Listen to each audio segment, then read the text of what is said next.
World Wonders by Barnaby Newbolt. Read by Nicolette Mackenzie.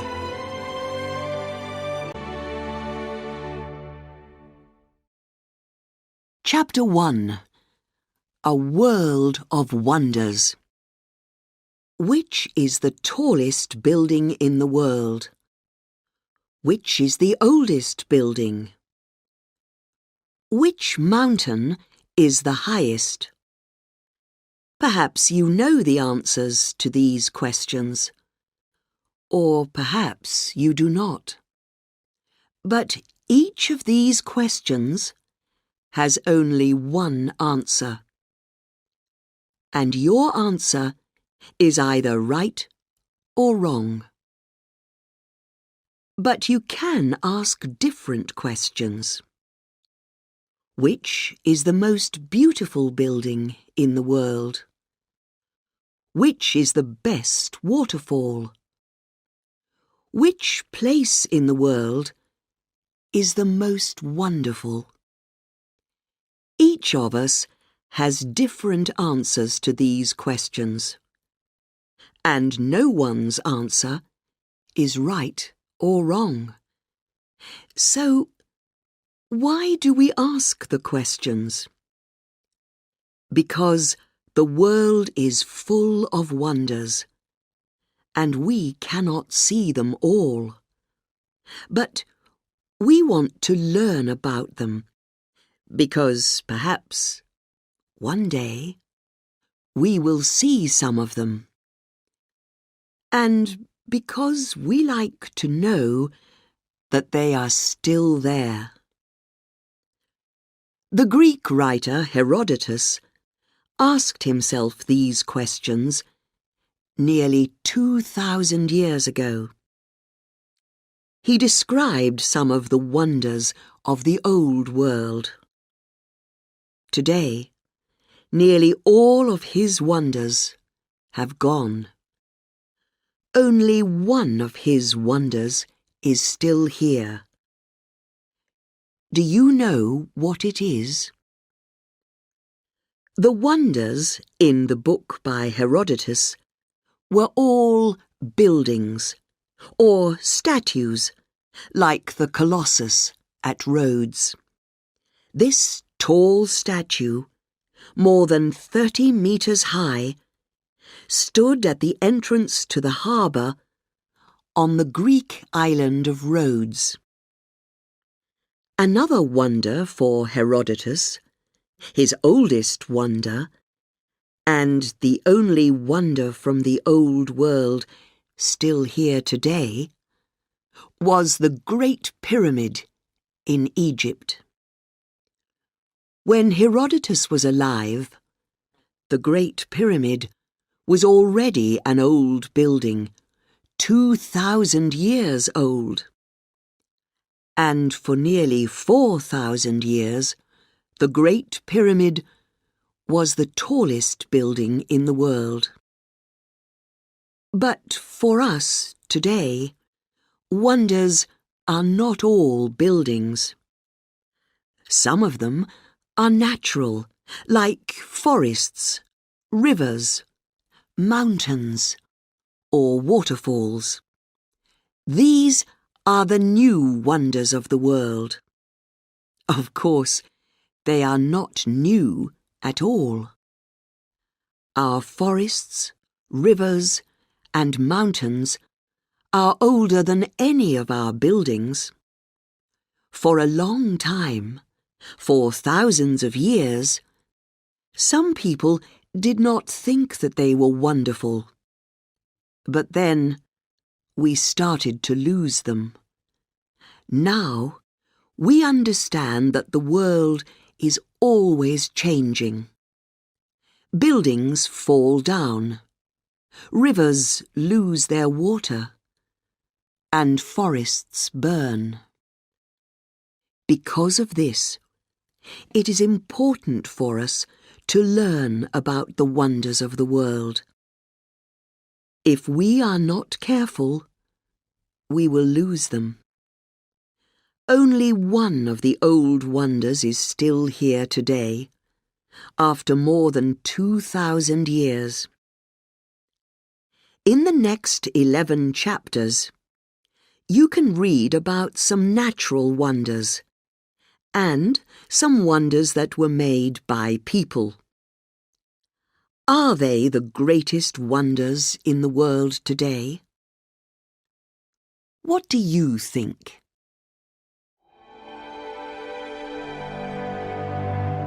Chapter 2. Petra, City of Pink Stone.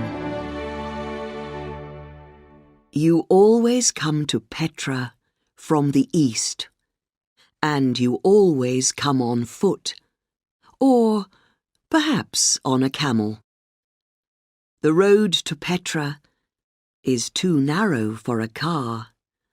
For the last 2 kilometers, you travel through a mountain, and the road is only 5 meters across. But the walls on both sides of the road are hundreds of meters high. This is the entrance to Petra, and it is called the Seek. When you visit Petra, you walk through the Seek. And when you come to the end of the Seek, you see the most beautiful building in the world. It is called the Khazna, the treasury. It is tall and it is made of pink stone. But you can only see the front of the Khazna. The rest of the building is inside the mountain. People made the building 2,000 years ago. But they did not build it. They cut it into the mountain. About 2,500 years ago, a group of Arab people called the Nabateans moved to South Jordan. They made their capital city at Petra, in the mountains. It was a good place for a city. First, it was a good place for a market. Petra was on the old road between Egypt and Arabia to the south, and Syria, Greece, and Rome to the north. Travellers came along this road with things to sell, like gold and spices. Second, it was a good place to defend. The mountains around Petra were stronger than any walls. And third, there was water. The Nabateans were very good builders. They made dams to hold the water, and long canals to move it around the city. 2,000 years ago, Petra was a rich and important city with strong, beautiful buildings and thousands of people living there. Now, no one lives there, and the city has gone. What happened? The Nabateans began to build Petra in about 400 BC. But then, in the year AD 363, there was a terrible earthquake, which destroyed much of the city. 200 years after that, in AD 551, there was another bad earthquake. People moved away from Petra, and they stopped using the road for business. They began to use ships, not camels, to carry their spices and gold. And the world forgot about Petra for more than 1,000 years. But Petra is still there. The earthquakes destroyed the buildings on the land, but they did not destroy the buildings in the mountains. Many of these beautiful buildings are tombs, places for dead bodies. They are empty now, but you can still visit more than 500 of them. At the far end of Petra is a tomb called the monastery, which is 50 meters high. But it is the beautiful pink stone front of the treasury that is in everybody's photos of Petra. At the very top of the treasury is a stone urn, like a large stone cup. For hundreds of years, people thought that there was treasure in the urn. They shot their guns at it, trying to get the treasure inside it. But of course, there is no treasure in the treasury or in the other tombs. The treasure of Petra is the city itself, the city of pink stone.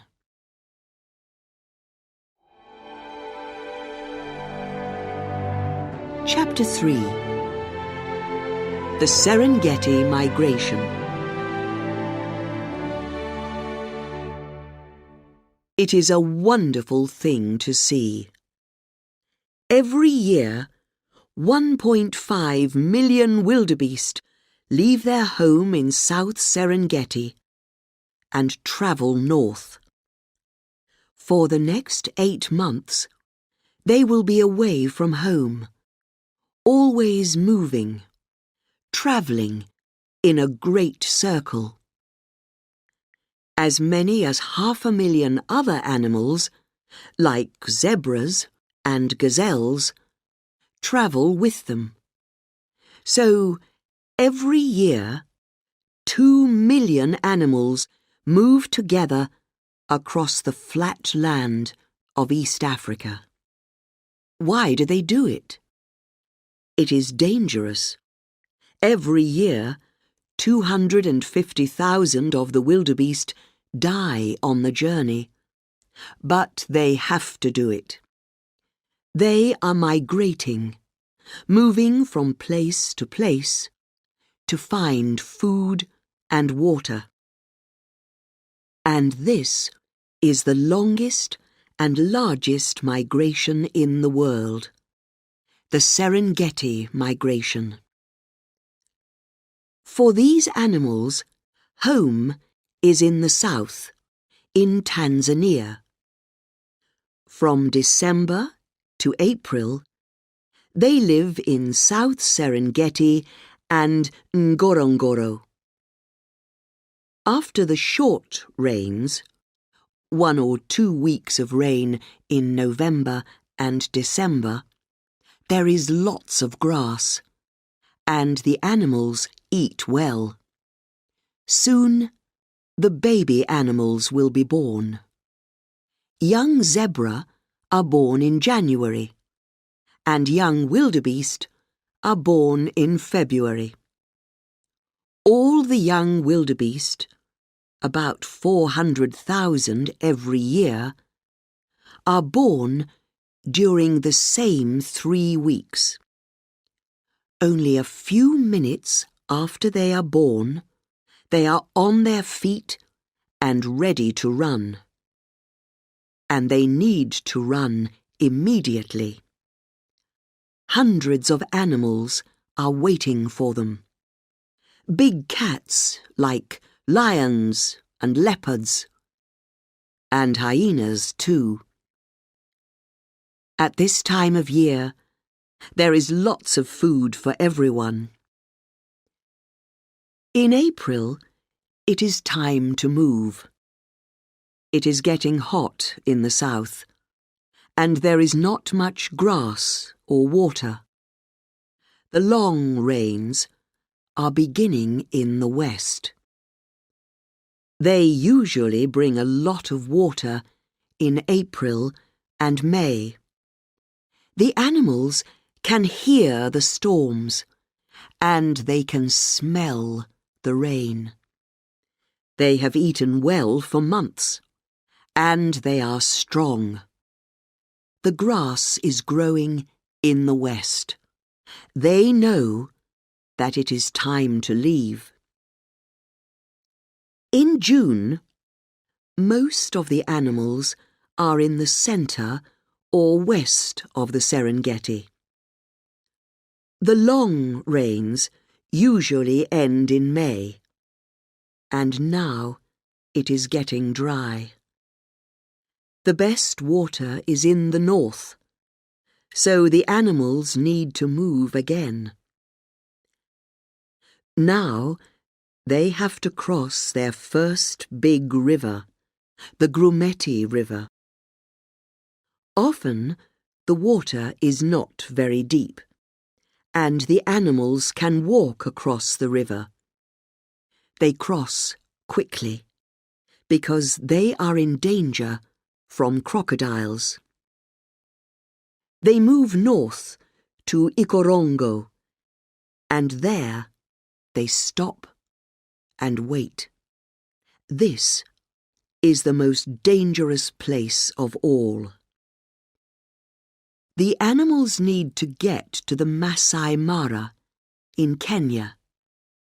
There is grass and lots of water there in August and September.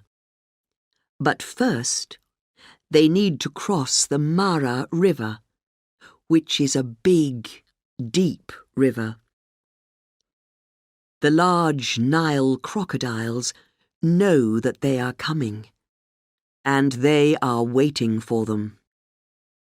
Day after day, the crocodiles wait in the water, and the wildebeest and other animals wait on the south side of the river. Soon, there are many thousands of animals, and then, suddenly, they run into the water and begin to swim. Animals crash into each other, and many are hurt. The crocodiles find food easily. They can live for a long time without food, but in these hot days of summer, they have the best meals of the year. Some animals die in the river, but most of them get across. During the last weeks of summer, there is grass and water here in the north. They stay until October or November, when the storm clouds arrive in the south. The short rains are ready to begin. The animals turn south, and they travel quickly. They want to be home in South Serengeti again, because new grass is growing there. They will stay there until April, when the great Serengeti migration begins again.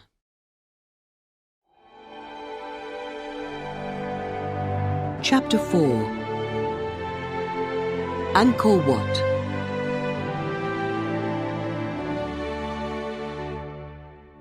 If you look at the center of the Cambodian flag, you will see a picture of a building. It is the most famous building in Cambodia, and one of the most beautiful buildings in the world. It is called Angkor Wat. The story of the city of Angkor is like the story of many old cities. A long time ago, Angkor was one of the largest cities in the world, and many people lived there. There were a lot of houses, which were made of wood, and many temples made of stone.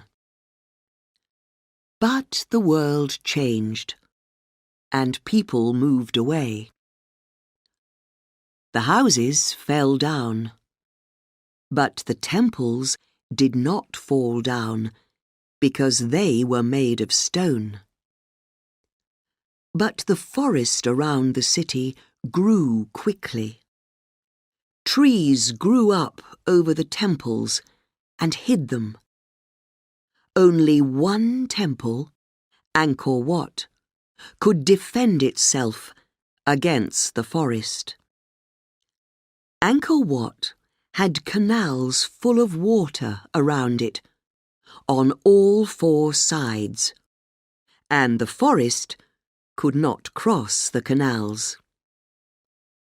The forest destroyed many of the temples in Angkor, but it did not destroy Angkor Wat. Angkor Wat was for some time the temple and capital city of one of the old Khmer kings. From AD 802 to 1431, they were kings of the country which was later called Cambodia.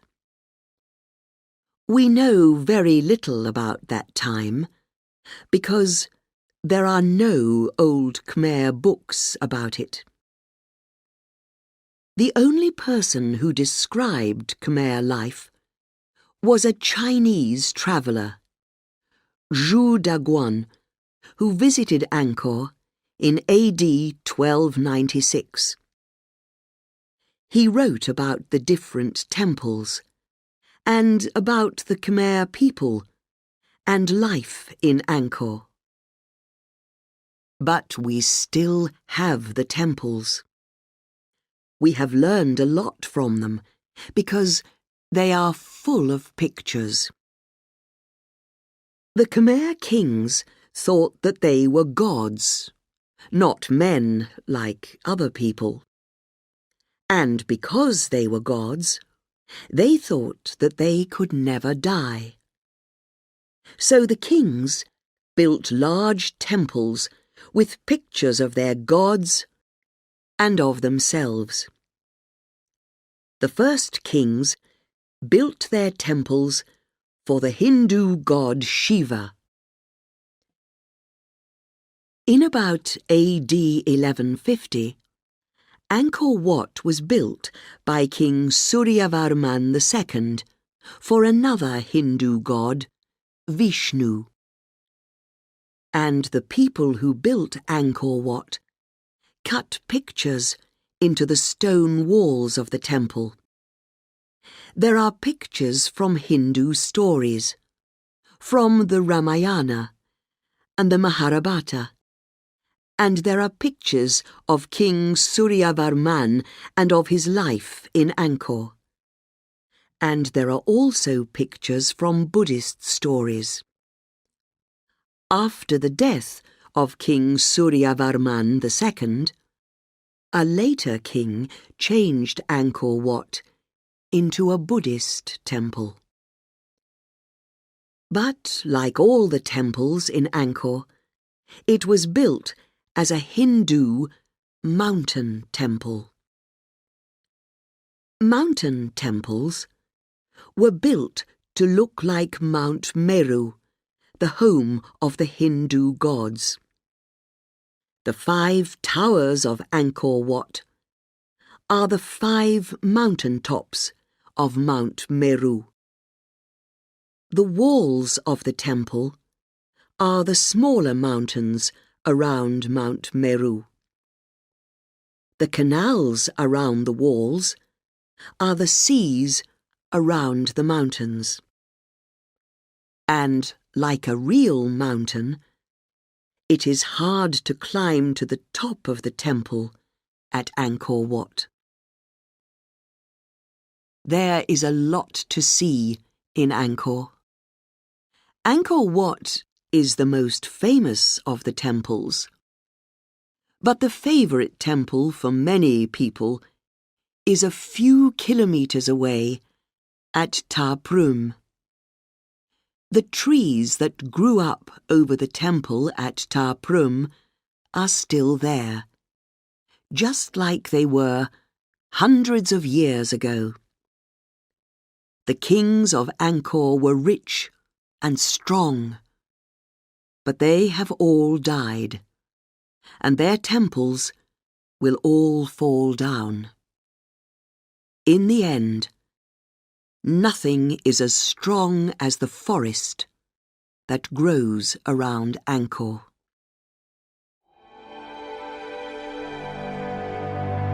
Chapter 5. The Iguazu Falls.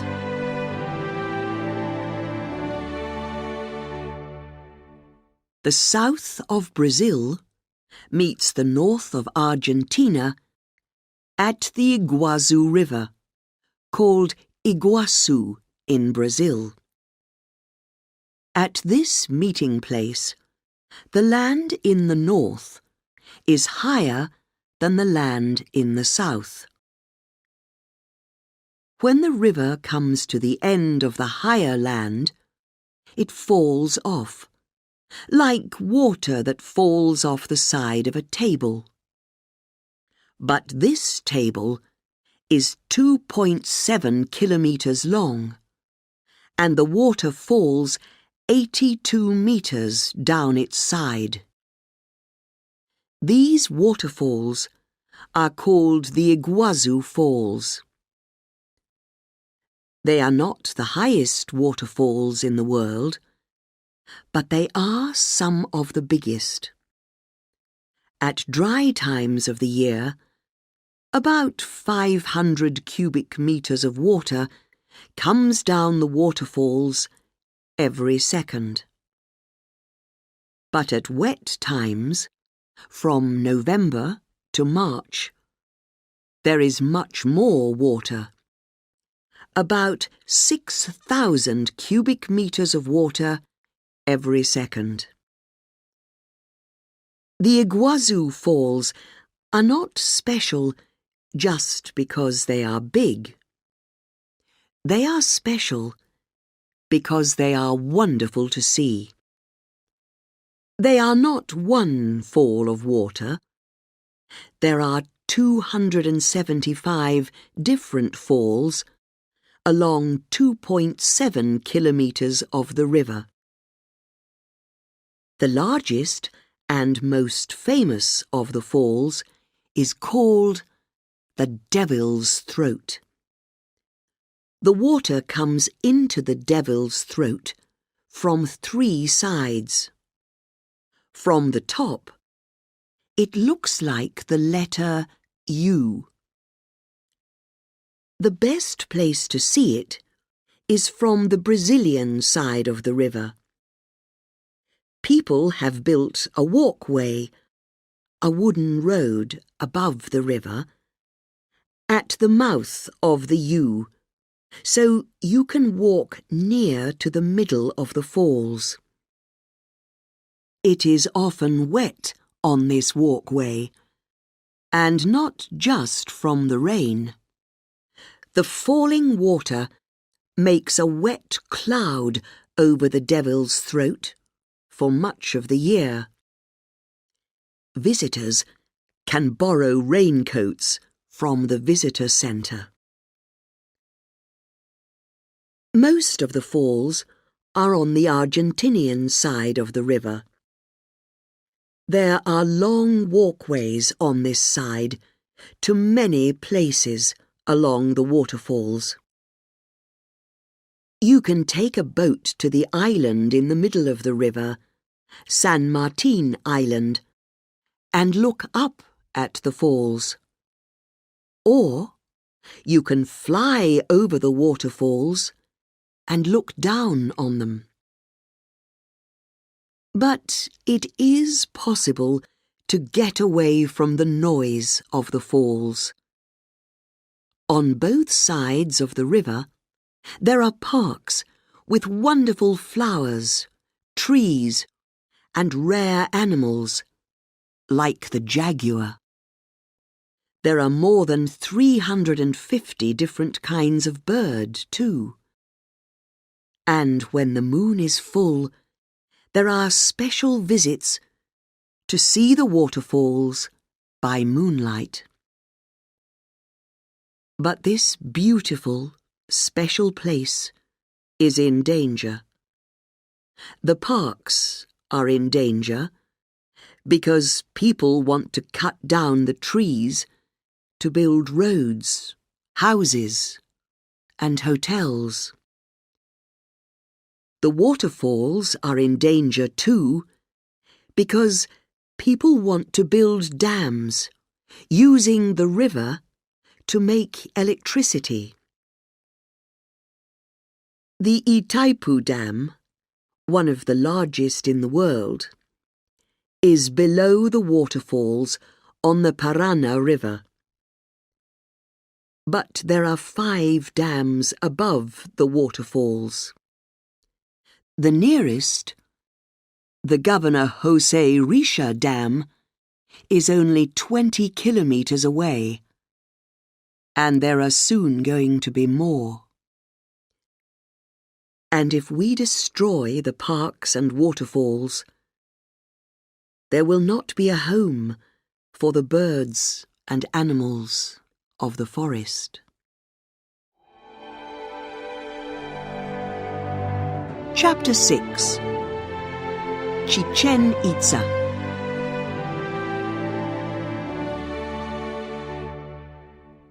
There are good days to visit places, and there are bad days. Usually, this is because of the weather. But for visitors to Chichen Itza, there are 2 days in the year that are the best days to visit. And this is not because of the weather.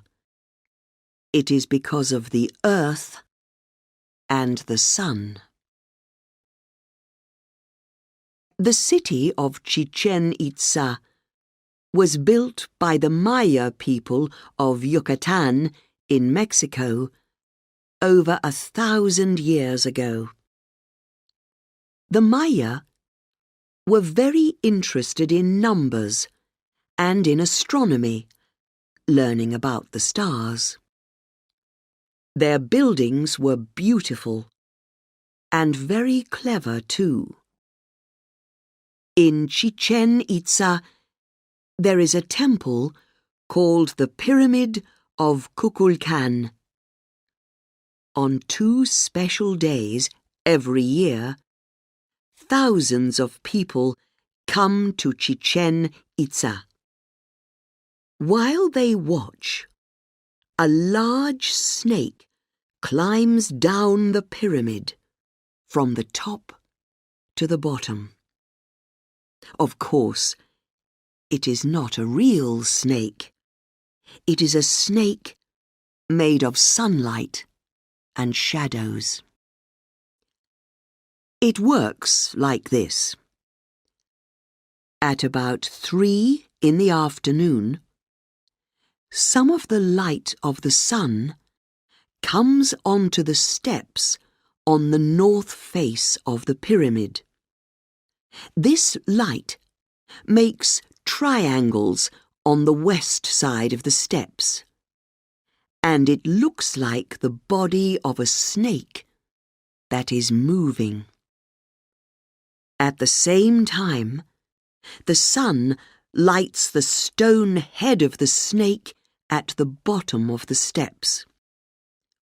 The snake god, Kukulkan, is coming down from his temple. This only happens twice a year, on the days of the equinox. This is when the nights are as long as the days, around March the 21st and September the 22nd.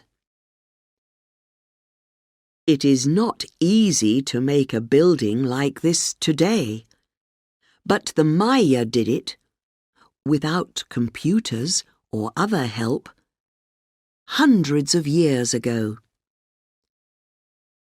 The pyramid of Kukulkan also counts the days of the year. The pyramid has 4 faces, and there are 91 steps on each face.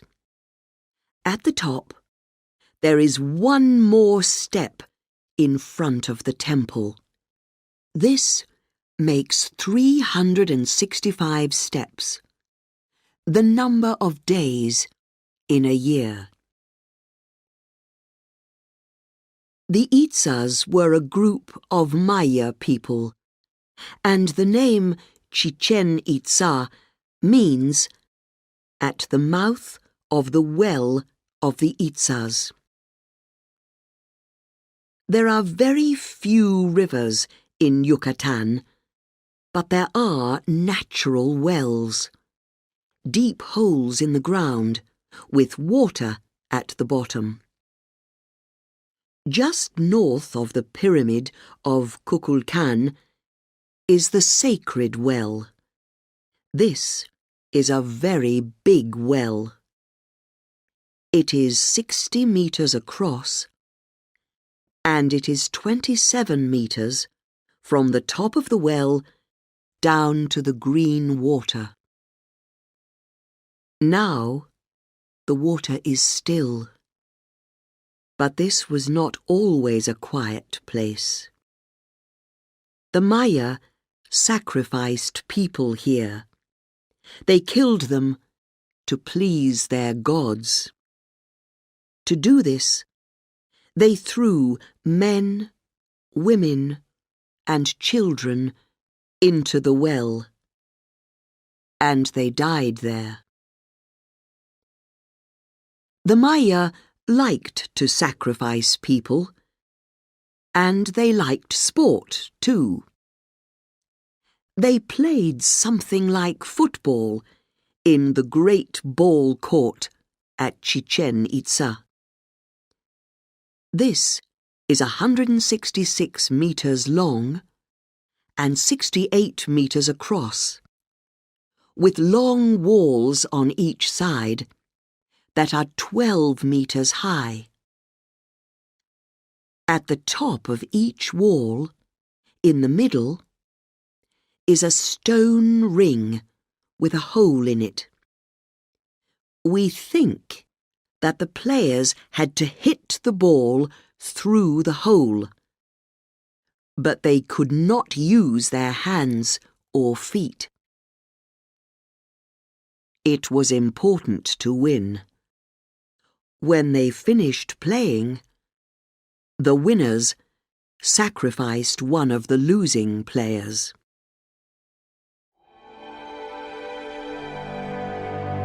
Chapter 7. The Grand Canyon.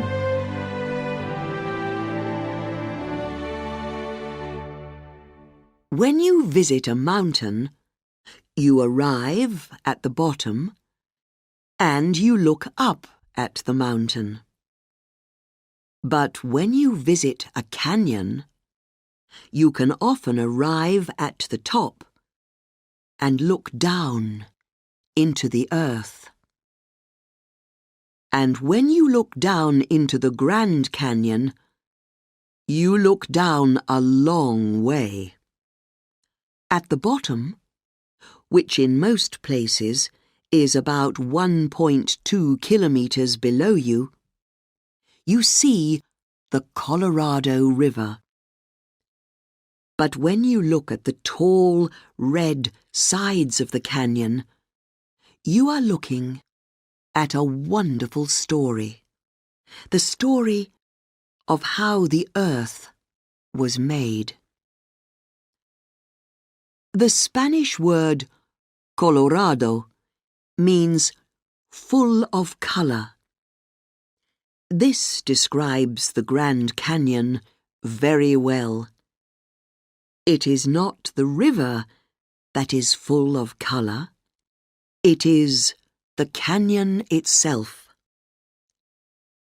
Its walls are made of layers of stone, some red some yellow, and some brown or orange. Each layer of stone lies on top of the other layers, like a great sandwich.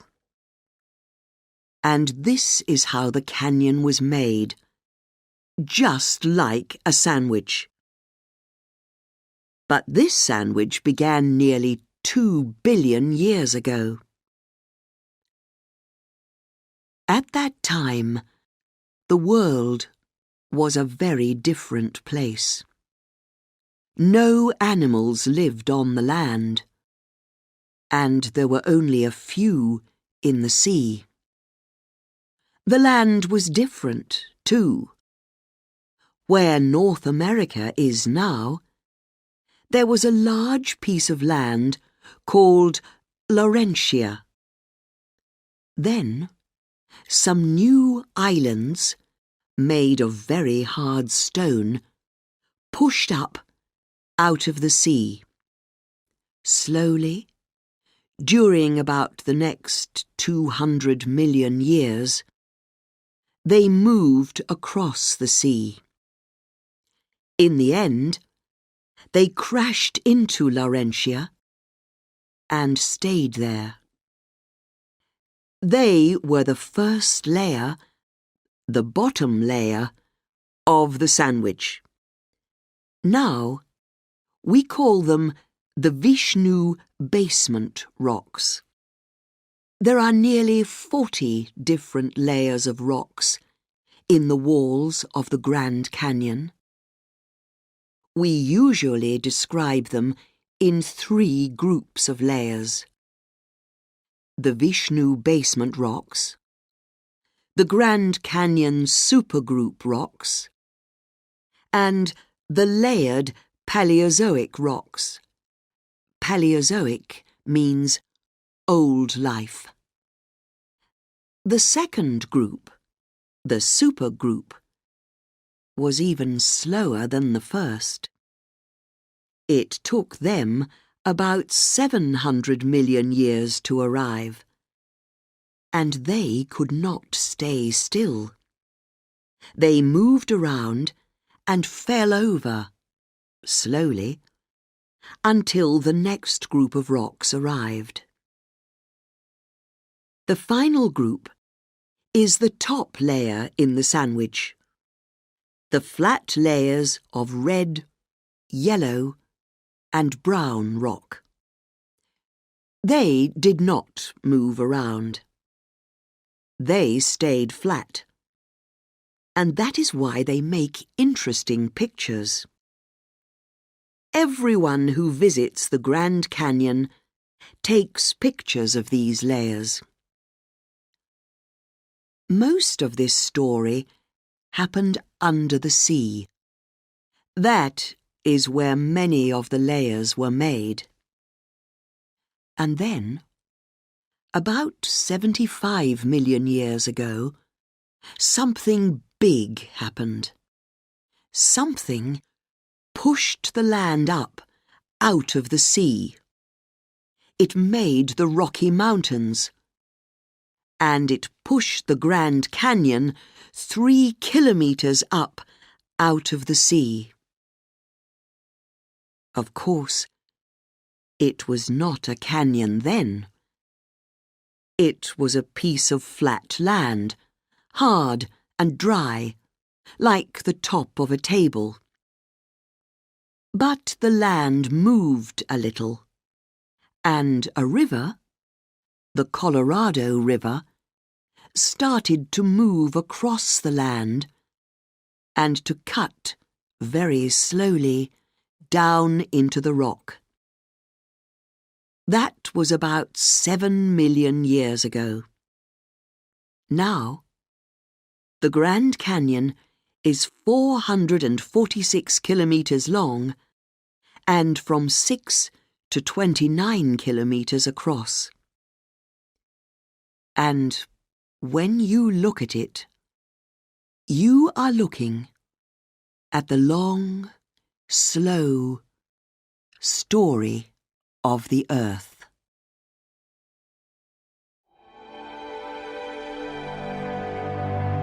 Chapter 8. The Alhambra.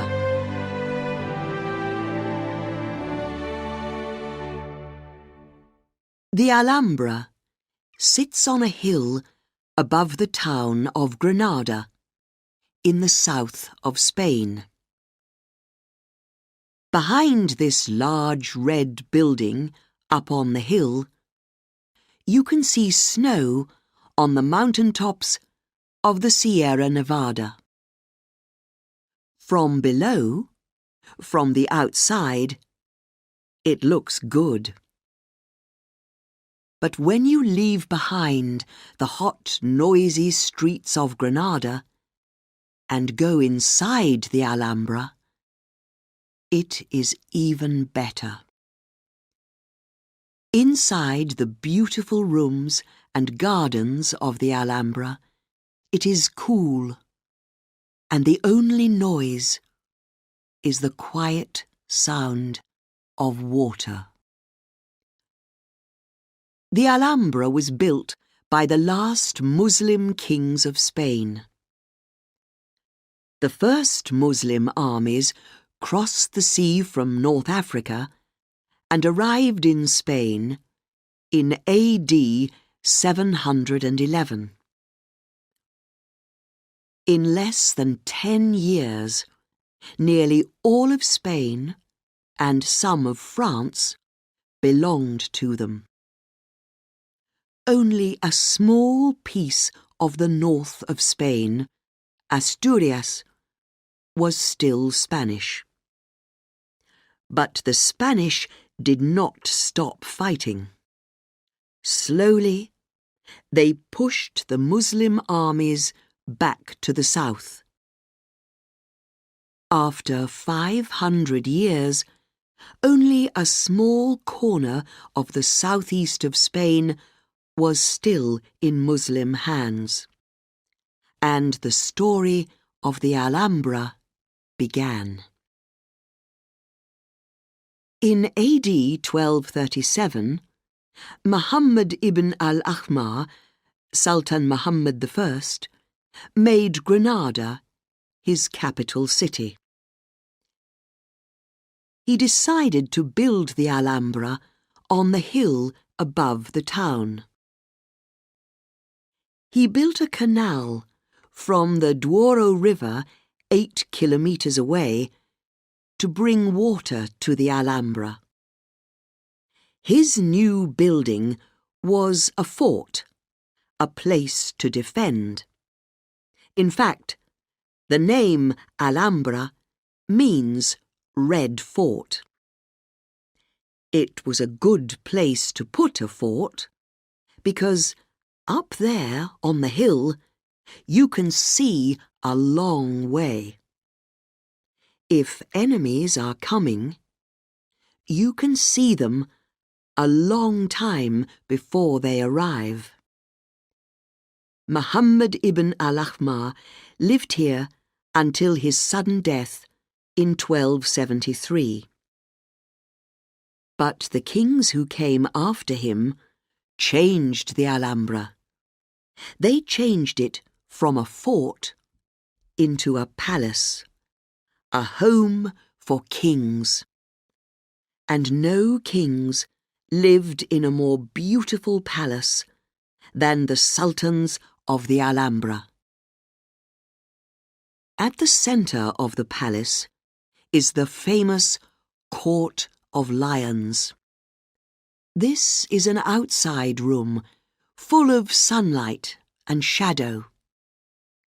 At the centre of the court, in the sunlight, is a fountain with stone lions around it. Long, narrow canals take water across the floor to and from the fountain. Around the sides of the court are more than 100 thin columns of stone. You can walk in the shadow of the columns and listen to the water that falls from the fountain. And you can think of the words that are on the fountain, words of the writer Ibn Zamrak. Water and white stone look the same, and we cannot know which of them is moving. The rooms and gardens of the Alhambra are places to sit and look and think. In the hall of the Abencerrajes, when you look up, you see a great white star with 8 arms. Light comes through the windows under the star. You think that the star is flying in the sky, not resting on the 4 walls of the room below it. The sultans of the Alhambra stayed in Granada for less than 200 years. They left in AD 1492. But their palace on the hill is still there, one of the greatest examples of Muslim building, one of the greatest treasures of Spain, and one of the wonders of the world.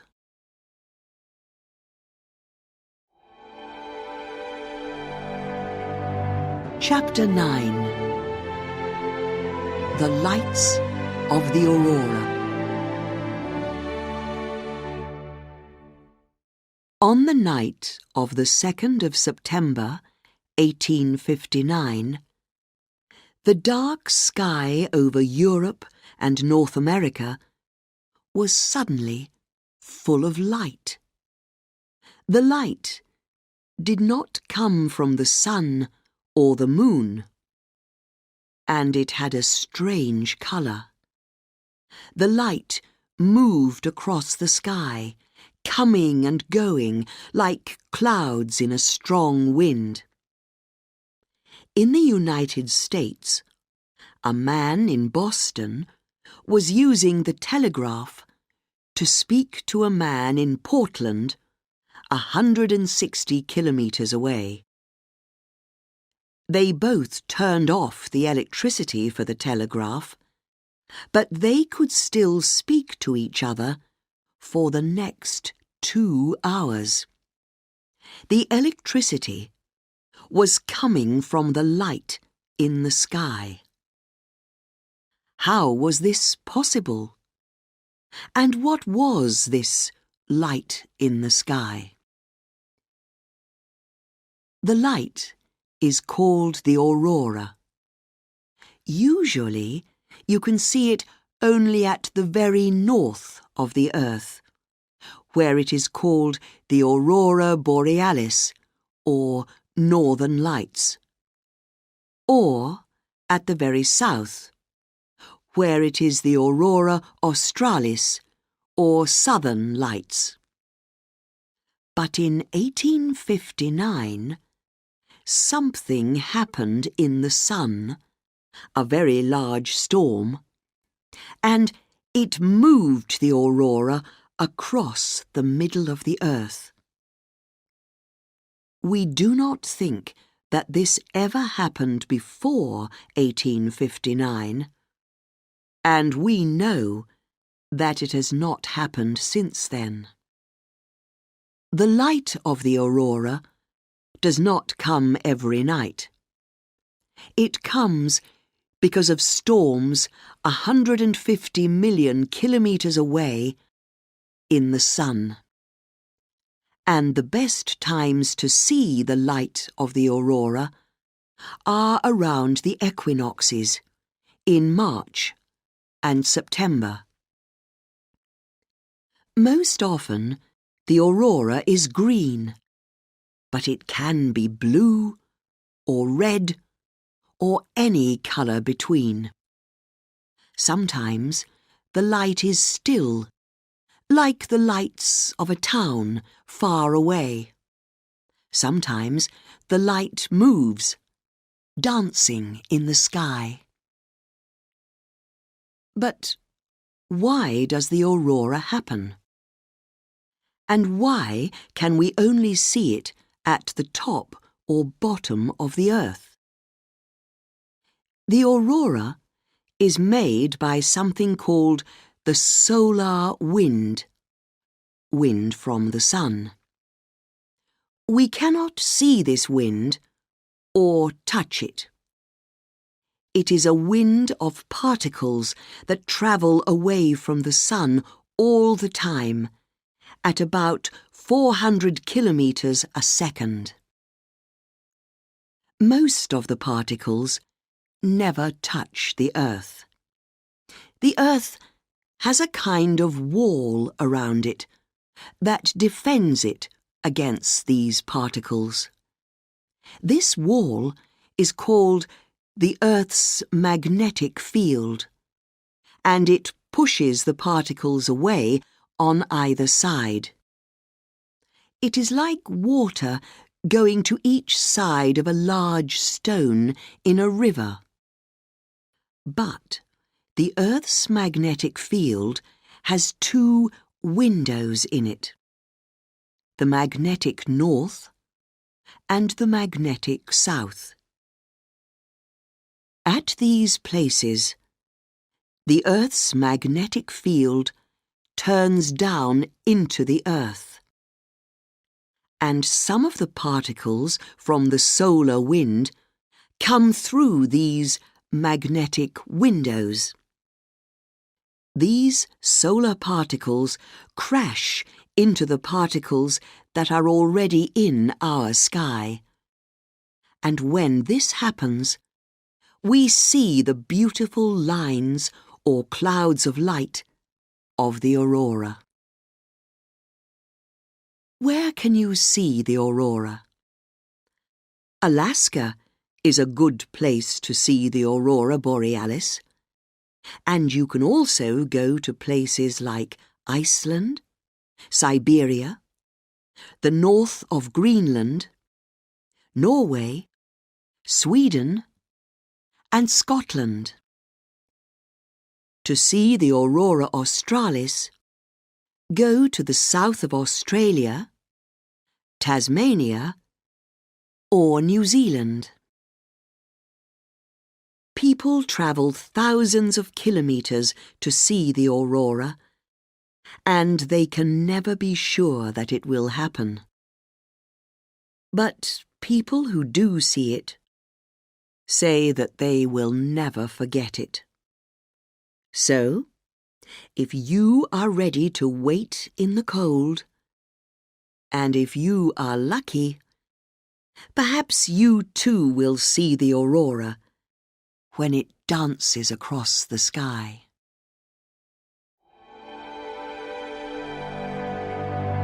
Chapter 10.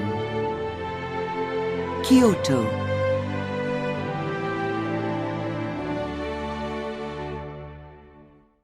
The name Kyoto means capital city, and for more than 1,000 years, from 794 until 1868, Kyoto was the capital city of Japan.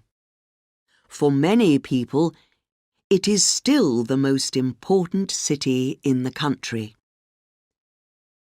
But Kyoto is two cities, a new one and an old one, in one place. The new Kyoto is a busy, noisy, modern city, just like so many cities around the world. The old Kyoto is a quiet place, with its gardens and its temples made of wood. And the old city is still alive. In Kyoto, the old and the new live together, hand in hand. If you want to visit Saihoji, one of the old Buddhist temples, you must do more than just pay money. You must sit quietly for some time, then say or write Buddhist prayers before you can go in. This temple has a moss garden, which was made by the famous Japanese gardener Musō Soseki in 1339. The garden is cool, green, and beautiful. In Old Kyoto, natural things are as important as things made by people, so the gardens are as important as the temples. If you want to see the temples at their best, then you have to see the gardens at their best. And the two best times to see the gardens are in the spring and in the autumn. In the spring, during April, the cherry trees come into flower. This is the best time to visit Kiyomizu-dera. This wooden temple was built on the side of a hill, and it was made without any nails. The front of the temple has tall wooden columns. You can stand here and look at the pink and white flowers of the hundreds of cherry trees. From here, you can see a lot of the city of Kyoto too. Kinkaku-ji, a beautiful gold temple, looks good at any time of year. In the spring, the cherry trees are in flower. In the autumn, the leaves on the trees change colour. They are now red, yellow, and green. And in the winter, everything is white when the snow falls. This temple was built by Shogun Yoshimitsu to be his home in 1397, but his son changed it into a temple. Fire has destroyed the temple 3 times. The last time in 1950. But each time the temple is built again, and the place is as beautiful as ever. The most famous garden in Old Kyoto has got no flowers or trees at all. This dry garden, in the temple of Ryoanji, is made only of stones. But it is a very important place to Buddhists. The garden is 30 meters long and 10 meters across, and it has a little wall around it. In the garden, there are 15 large stones with moss around them in a bed of small white stones. Every day, the gardener of the temple makes lines in the small white stones, circles around the large stones, and lines between them. The large stones are in 5 groups, and it is only possible to see 14 stones at the same time. One stone is always hiding behind the others. It is possible to see the last stone, say the Buddhists, but only after you have sat still for a very long time.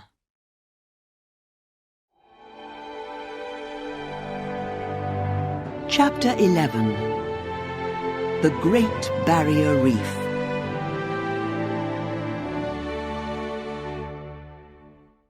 The largest living thing in the world. That is how many people describe the Great Barrier Reef. And they are right, because this living thing is more than 2,500 kilometers long, and it is alive. The reef is growing all the time because of very small sea animals called corals. Corals are unusual animals because they make the island that is their home.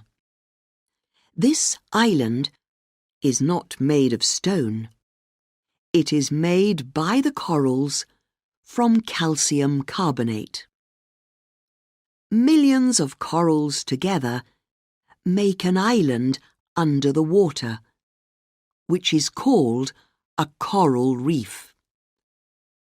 And the Great Barrier Reef is a long line of about 3,000 coral reefs and 900 islands near the northeast of Australia. It is home to thousands of kinds of fish and other sea animals. Coral reefs are good places to live.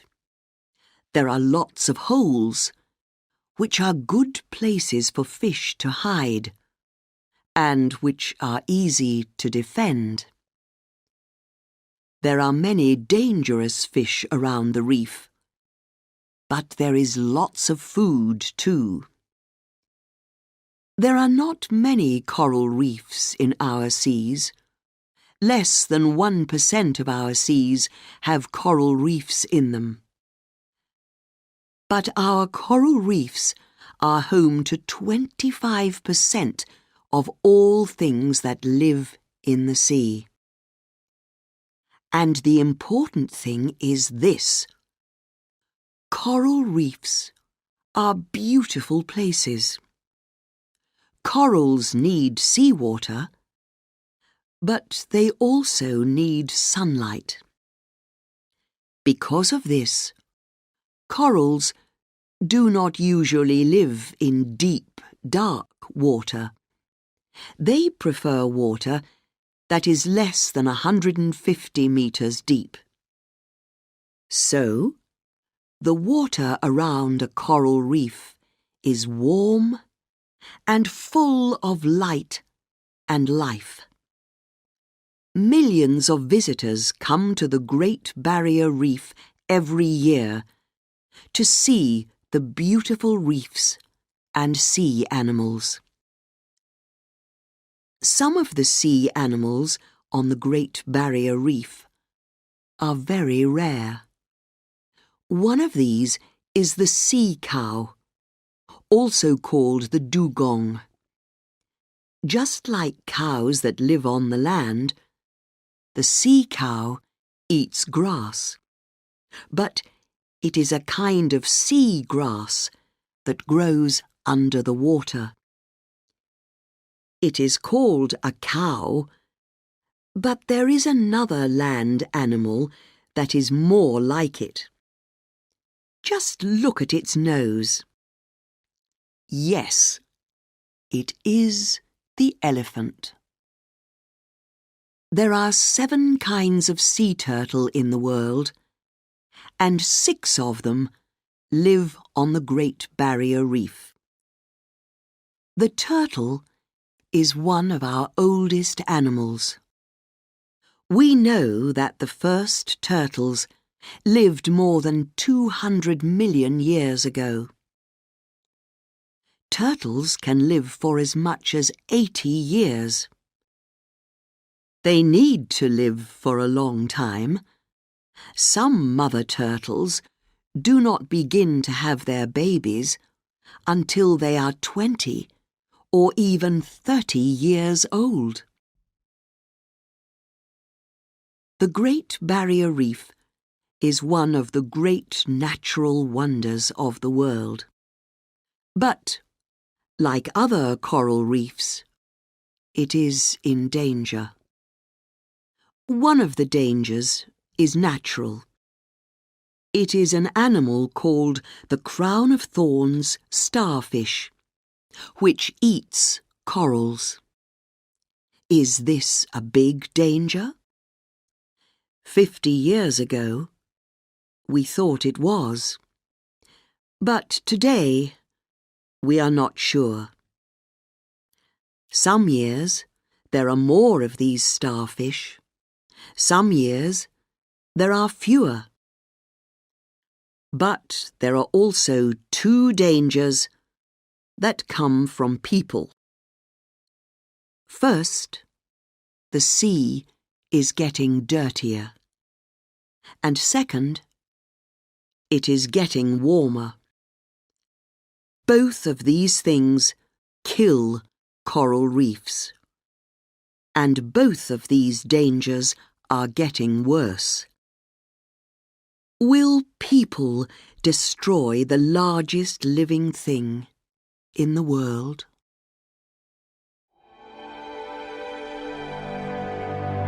Chapter 12. Qin's Last Army.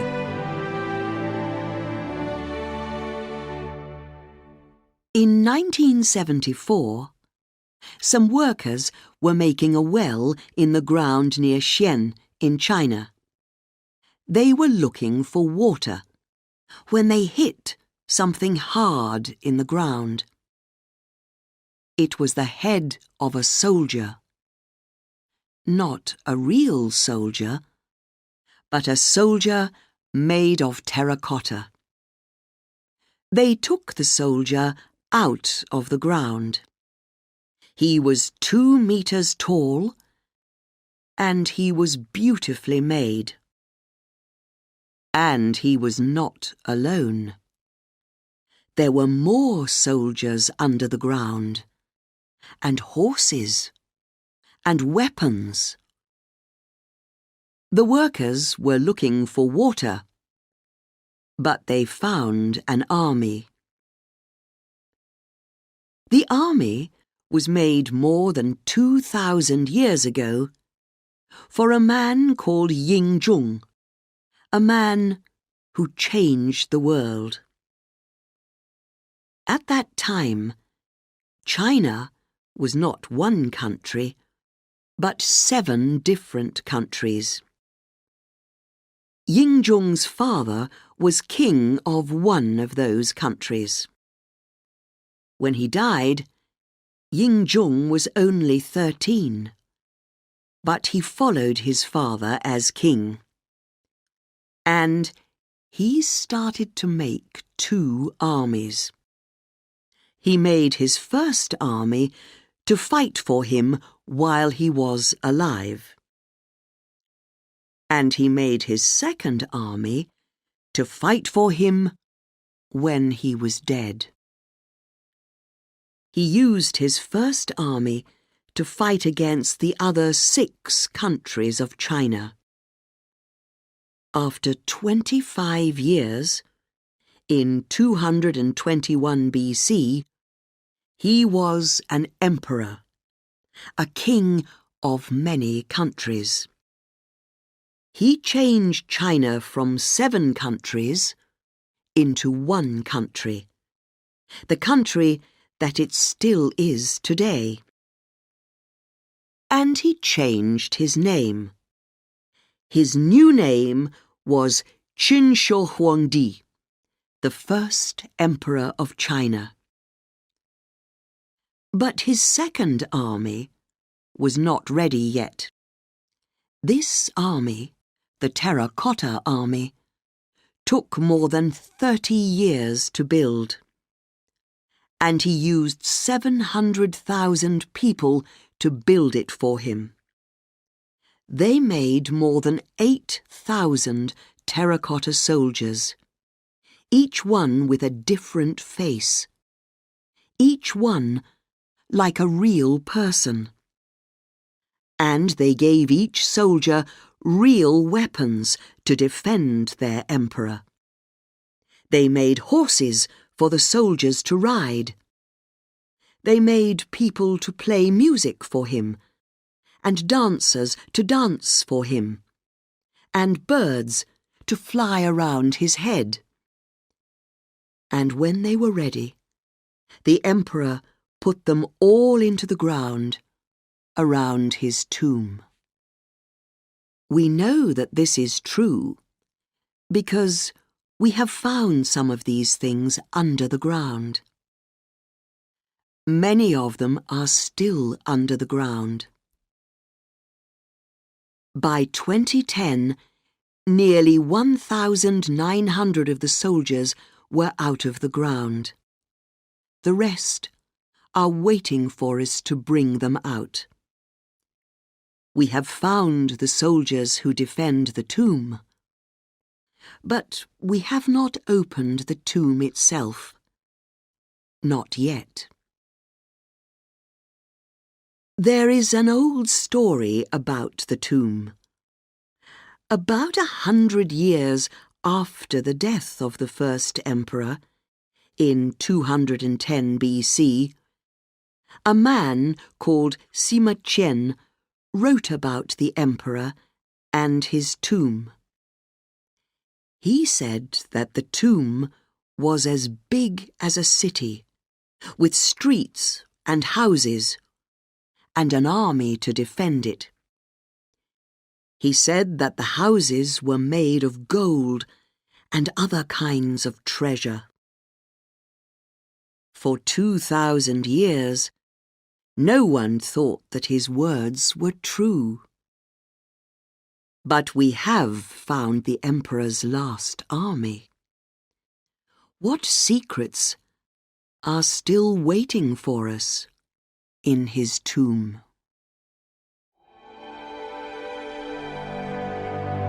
Chapter 13. Tomorrow's Wonders.